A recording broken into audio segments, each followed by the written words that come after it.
Le journal de 7h, Fanny Marceau, bonjour. Bonjour Thomas, bonjour à tous. Elle fait désormais partie de ces villes moyennes où la paisibilité n'est plus qu'un vague souvenir. Aurillac, dans le Cantal, sous haute surveillance après les émeutes de mercredi soir.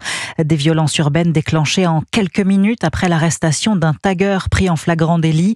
8 policiers ont été blessés.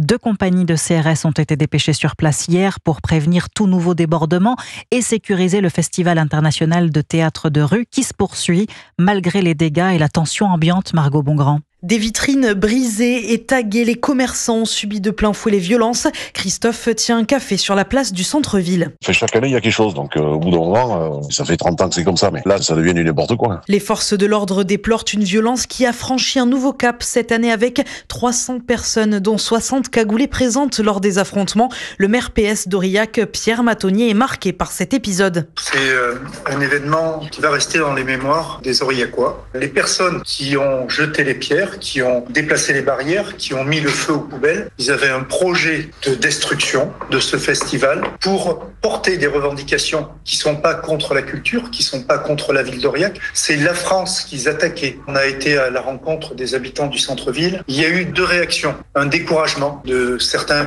festivaliers qui nous disent on comprend pas. Et puis aussi un sentiment de colère qui s'est exprimé. Et c'est pas normal d'utiliser ce festival comme support de revendications politiques radicales inadmissibles.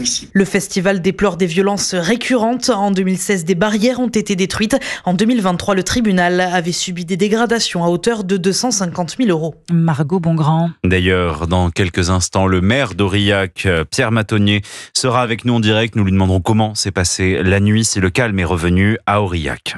Le festival Rock en scène, plus que jamais encadré alors que le groupe de rap irlandais NICAP doit se produire ce dimanche. Une programmation polémique, le groupe ayant notamment affiché son soutien aux terroristes du Hezbollah. Le Conseil représentatif des institutions juives de France a demandé hier l'annulation du trio irlandais, dénonçant une transformation de Rock en scène en festival de la honte. C'est ce que reprochait Benjamin Netanyahou à Emmanuel Macron il y a quelques jours, un antisémitisme de plus en plus décomplexé en France. Nouvel exemple hier dans les Pyrénées-Orientales. À Portet-Puymorens, non loin de la frontière espagnole, 150 enfants israéliens âgés de 8 à 16 ans venus passer une belle journée de vacances a priori, se sont vus refuser l'accès à un parc de loisirs. Ils avaient pourtant réservé cette journée de longue date. Le gérant de l'établissement a été placé en garde à vue, Alexis Bourdon. Oui, pour discrimination fondée sur la religion. Selon le parquet de Perpignan, l'homme d'une 50aine d'années a justifié son geste en raison de convictions personnelles. Les mineurs israéliens âgés de 8 à 16 ans se trouvaient à l'origine en vacances en Espagne avant de se rendre au centre aquatique. Le gérant du centre, jusqu'ici inconnu de la justice, risque jusqu'à 3 ans d'emprisonnement. De son côté, le groupe d'enfants a été réparti dans 3 bus avant d'être escorté par la gendarmerie par mesure de sécurité. Conséquence de cette affaire, leur planning de vacances a été modifié et ils ont pris la direction d'un autre site touristique en France. Le trajet s'est déroulé sans le moindre incident. Une enquête a été ouverte. Elle a été confiée à la brigade de recherche de la commune de Prades. Alexis Bourdon. Dans le Val d'Oise, incendie volontaire au domicile d'un conseiller municipal d'opposition de la ville d'Ermont. Aucun blessé à déplorer, mais une enquête a été ouverte pour destruction du bien d'autrui par un incendie ou par un moyen dangereux pour les personnes. Fin juin, la voiture de Youssef Kinash, élu d'hiver droite, avait déjà été prise pour cible. Les incivilités et les menaces qui pèsent sur les élus, c'est justement ce qui dissuade nombre de citoyens de s'engager politiquement à l'approche des prochaines municipales. 36% d'entre eux craignent le climat local tendu ou les conflits politiques, selon une étude de l'Institut Terral et du Laboratoire de la République publiée ce matin dans le Parisien aujourd'hui en France. Mais ce n'est pas le premier motif. 42% des personnes interrogées estiment manquer de temps. 39% ont le sentiment de ne pas être compétents ou légitimes. Reste qu'un Français sur 4 se déclare prêt à se présenter à la mairie. C'est bien plus qu'il y a 20 ans. Vous écoutez Europe 1 matin, il est 7h05. Les entrepreneurs européens qui exportent vers les États-Unis sont désormais fixés. Les droits de douane sont officiellement de 15%. Pour les voitures, les produits pharmaceutiques, mais aussi les vins et les spiritueux qui n'ont pas bénéficié de la dérogation réclamée par la France et l'Italie. Un coût supplémentaire pour un secteur déjà en crise et surtout la fin de l'incertitude pour les professionnels du métier comme Jean-Pierre Darmuzet, directeur du Château Castéra en Gironde, situé au cœur des vignobles du Médoc. Je dirais enfin. Enfin, on sait à quelle sauce on va être mangé. On est passé par tous les stades, 50%, 200%, 100%, 30%. Donc, imaginez un petit peu dans quelle situation on se trouve. On est entre 30 et 35 $ sur les wine stores, sur les étagères des distributeurs de vin. Le 30 $, donc qui est le 29,99, eh bien, on va être impacté jusqu'à 33, 34 $, et puis on va s'approcher des 40 avec les États qui vendent à 35 $. Donc là, c'est plus la même chose. C'est pas une bonne nouvelle. On s'attendait à pire. Voilà, on savait qu'on allait y passer. On a préparé le terrain, mais on est absolument dans l'inconnu. Jean-Pierre Darmuzet au micro européen de Guillaume Dreschler.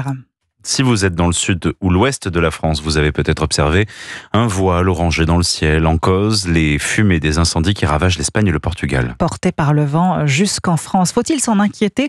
Ces fumées peuvent-elles avoir un impact sur notre santé, Mathis Lang? Eh bien oui, le risque est là, car si les fumées circulent majoritairement en altitude, il arrive qu'elles redescendent plusieurs centaines de kilomètres plus loin, altérant ainsi la qualité de l'air. Frédéric Le Guillou, pneumologue et président de l'association Santé Respiratoire France. Les particules fines peuvent pénétrer dans l'arbre respiratoire.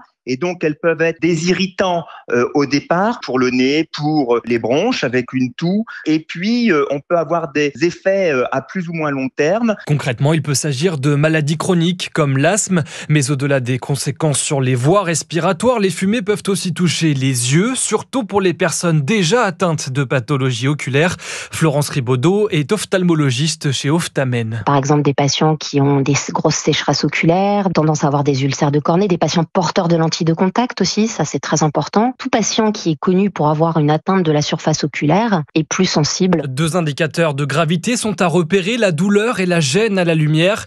Dans ce cas, une consultation chez un spécialiste s'impose. Mathis Lang, une bonne nouvelle en revanche pour les Parisiens qui ont tenté la baignade dans la Seine cet été. Ils sont 80 000 depuis le 5 juillet. Peut-être que vous en faites partie, Thomas, je vous vois gonfler les muscles. Ben voilà. 3 fois. Écoutez, la bonne nouvelle, c'est que l'agence régionale de santé, l'agence régionale de santé s'est félicitée hier. 1 mois et demi après l'ouverture des sites de baignade, vous en êtes la preuve. Aucun événement indésirable grave d'ordre infectieux n'a été signalé. Un petit mot de football. La Ligue 1 de retour ce soir, 2e journée. Le Paris Saint-Germain affronte Angers à 20h45 et demain, l'Olympique de Marseille fera face au Paris FC. Ce sera le premier match des Marseillais après les tensions autour du départ d'Adrien Rabiot. Merci Fanny. Bon, du coup, on y va ensemble alors? Je vous laisse partir devant quand même. Je suis toujours pas rassurée. Je vous retrouve au bord de l'eau. Je fais partie de ceux qui sont un peu sceptiques encore. Bon,